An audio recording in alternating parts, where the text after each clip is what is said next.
امروز میخوایم در مورد تراژدی صحبت بکنیم، اینکه تعریف دقیق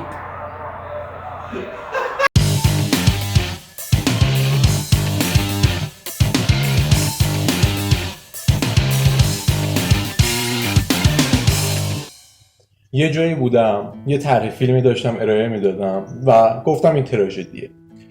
یه نفری اون پشت گفت قهرمان نمیمیره پس تراژدی نیست و نمیفهمی معنی تراژدی چی.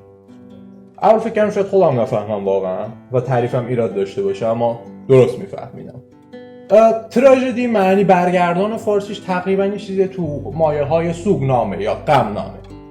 حالا اتفاقی که میفته اینه اگر شما قهرمانت داخل داستان بخواد قهرمانی انجام بده، بخواد یک فرمت حماسی داشته باشه قهرمانی انجام بده و بعد یهو به یک سوگ عظیم ختم شه براش، اونجا تراژدیه.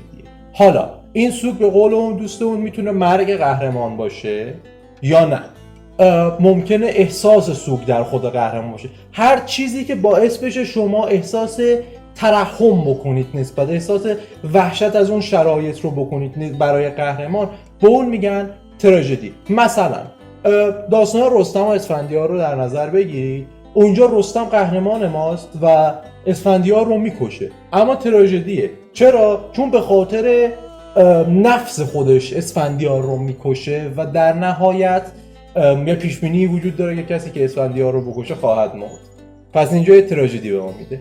یا رستم و سهراب، قهرمان داستان رستمه، پسرش رو میکشه اما بازم تراژدیه بدون اینکه خودش بمیره.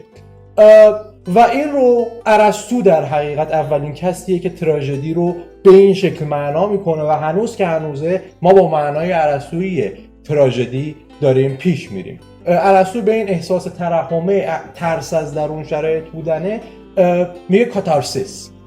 احساس کاتارسیس اگه بکنید به نسبت به قهرمان داستان، به اون میگن تراژدی.